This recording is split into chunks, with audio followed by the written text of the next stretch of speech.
I'm good. I got evacuated, bro. What do you mean? Have you heard about the fires in California? Oh my God, for real? For effing real, dude. Oh my I God. got evacuated last night, bro. I'm sleeping at my parents, bro. Oh my God, dude. I'm sorry to hear that. Do you know if your house is okay? Is everybody okay? As far I haven't been there yet, but as far as I know, it's cool. I'm gonna probably try to get back up there later on this morning and see if I can get up there. Oh It my was God. gnarly, dude. Yeah, That's that. everybody's alive. Everybody's alive. There's no power still, even at my folks, because they live close. But it's real. Yeah, but I only tell you that because you asked.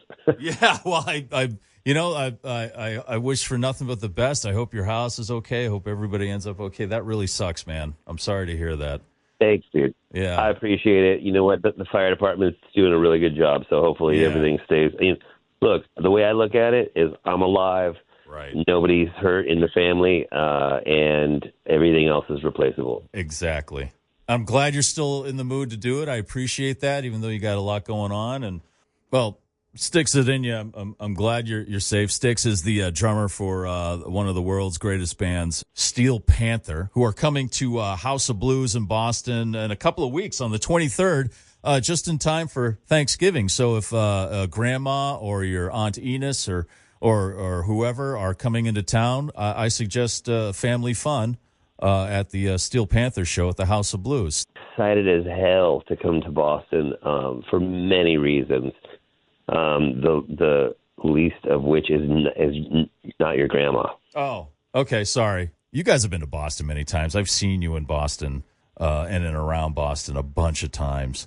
And the last time I saw you was at it was a while ago. It was at the Lansdowne Pub on right across from Fenway Park on Lansdowne Uh-huh. Street, and Gary Sharon from Extreme came out, and you guys have guests come up with you all the time. That's one of the great things about a Steel Panther show. You never know who's going to show up and just get on stage and Right. jam with you guys. Now, Gary got out there, and you guys started playing the Van Halen version of "You Really Got Me." He looked a little surprised. Was that not the plan, or did you guys figure that out beforehand, or did you just want to kind of catch him off guard? Well, so that's a great question. So we never have a plan. We Nice. never know who's going to be at the shows, and we never know, like, we never talk about it ahead of time and go, okay, this is what we'll do, this is what we'll do. Gary was there, and we're like, we were thinking, yes, he's Gary Sharon from Extreme, and everybody knows Extreme, especially in Boston. They're a massively popular band. But, he, as a singer of Van Halen, us being Van Halen freaks, what would be coolest in our minds? Because we grew up on Van Halen, we didn't grow up on Extreme, and so we're like, let's just do it. And I think he was just like, wait a minute, guys, I'm in another band, and we're like, we know, but you're Van Halen to us, so let's go. Oh my God, the look on his face was priceless. But that was just a great moment. You guys have had, God, you've jammed with like almost tons of people. Everyone from Steven Tyler, Miley Cyrus has joined you guys on stage. I mean, it's great. You never know. We've jammed with so many people. We've jammed with everybody from Ozzy, Rob Halford. We've jammed with Marilyn Manson, got up and sang with us before, Chester Bennington, Scott Weiland, Juliette Lewis, Pink. I mean, we have had some crazy guests up with us in our career, and like I said, we never know what we're going to do. We never know where it's going to go. Sometimes it goes killer, and like Kelly Clarkson. You can watch that on YouTube with Steel Panther. I mean, it's fun for us because we just don't know what the hell is going to happen either. That's great. I know the guys in Aerosmith are kind of not doing anything these days, so maybe one of those guys will show up. Like, it'd be nice to see Joe Perry come by the House of Blues. Or if Joe is hearing this at all, or Brad, or Tom, or anybody, or please come, please get up and jam, because that would be a dream for us, and I think the fans would lose their minds. Well, it is also the 15th anniversary of your album "Feel the Steel."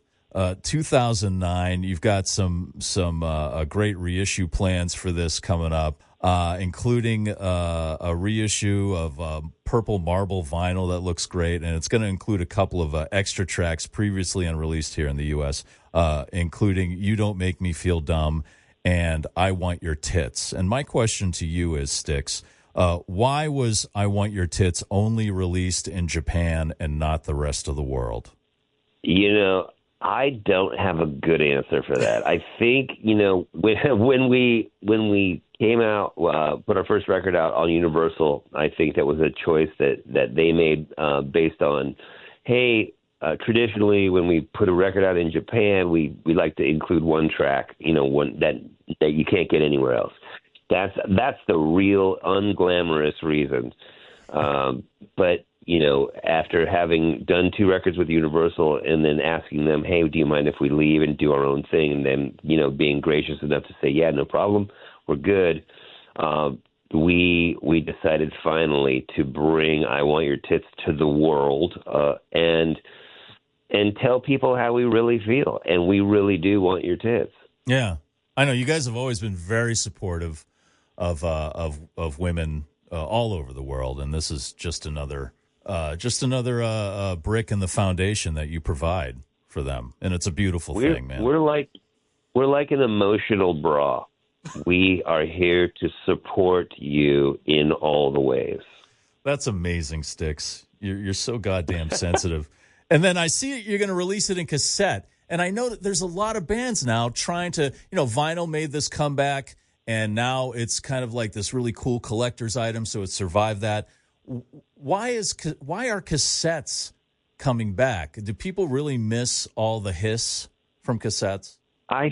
Dude, yeah, I do. I think cassettes are cool. I just, like the size of the cassette, the when you handle the cassette, hearing the plastic and the reels inside and move around a little bit, using your pencil to tighten it up again, just all those little things that I got to, I don't know how old you are, but I got to experience when I was a kid. Oh, yeah. And to be able to bring that back, I don't know, man. I think it's cool. I think it's super fucking cool. And in Steel Panther, we do things. We don't necessarily do all the things only to make money. We do things because we dig it. And right. So when it comes to the look of the record with the Purple Marble, or it's a cassette or whatever it is, for us, if it turns us on, we do it. Let me ask you this, and I want you to be as honest as possible, and it does have to do with cassettes. Yeah. Did you ever use the Dolby button on any cassette player you ever had? To me, it was useless. I only flicked that button every now and then because it was there. But to me, I didn't ever think to myself, oh, I'm engaging my Dolby. No, I never. It was just a feature. Like, I was pretty young, and to me, all I wanted to do was look at the pictures on the cassette thing. I wanted to, and you could also make your own tapes and record, and so that was like the earliest version for me of tracking. I would multi-track. I'd have 2 recorders. I would record on the one tape, and then on the next tape recorder, I would play out loud that, on a stereo, that cassette, and I would add vocals to that one, and I would add, guitar to that one, and then I would go back and forth and back and forth. That's how I multi-tracked in the beginning. I am of the age where cassettes, like I was able to switch from vinyl to cassettes because I was told cassettes are the wave of the future. And now I have maybe 500 cassettes and nothing to play them on. Do you still have a cassette player, like a Walkman or in a car or something like that? You know what? I don't have a Walkman, but it's funny that we're having this conversation now because I live in Southern California and I got evacuated for fires last night. And I came over to my parents' house. They live close, and in their garage is a cassette player. They have a laser disc player. They have a mini disc player. I don't know what the fuck my parents are doing if they're opening up an electronics shop or what. But my dad has almost every medium that was ever made. He's got VCR. It's crazy. So yeah, you can borrow my dad's cassette player. Okay. Is really what it comes down to. All right, that's cool. If he's got an extra one, it may be a Sony Walkman Sport version that's waterproof. That'd be great. Yeah, dude. I gotta remember when those things came out. That was so cool. So we're talking about the 15th anniversary reissue of Feel the Steel, and as I mentioned previously to our cassette discussion, coming out on beautiful purple marble vinyl. I'm a sucker for color vinyl. Was there a vinyl release? To me, Kiss Destroyer was the first vinyl release, and I was really young. I was in like elementary school then. That I realized like it's not just the music, but it's the whole package that really that makes it a great experience on vinyl. Anyway, you talked about cassettes, but is there a vinyl record or a vinyl package, whether it was when you were younger or even recently, that you realized, wow, this is a really beautiful package?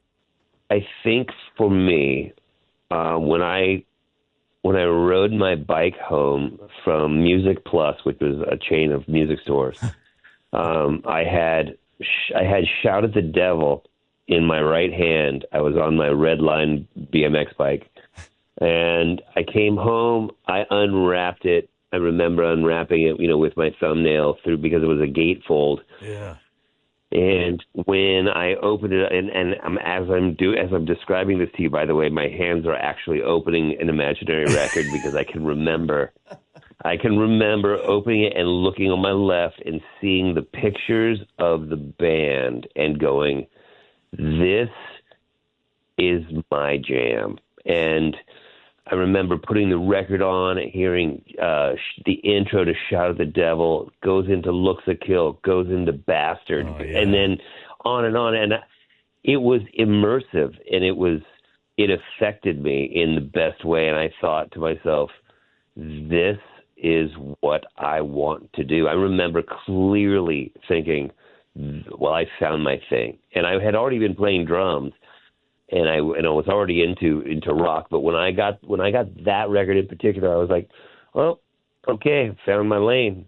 So before you discovered Shout at the Devil, what were you listening to? You said you were playing the drums. What were the things that you were interested in?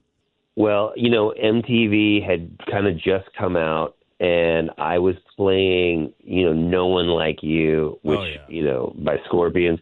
And, ironically, Michael Bolton, if you recall, had a video on MTV called Fool's Game. And that was a rockin' tune. Video. That was a rockin' tune. Michael Bolton, like a lot of people don't know, Michael Bolton rocked back in the day, and then he had that band, what were they called? Blackjack, I think. I think so, yeah. Yeah, and so he was a rock guy, yeah. He was a super rock guy. With that voice doing rock, it was super cool. I remember loving that song, and then you would just have this handful of videos because they were so limited that they would have on rotation.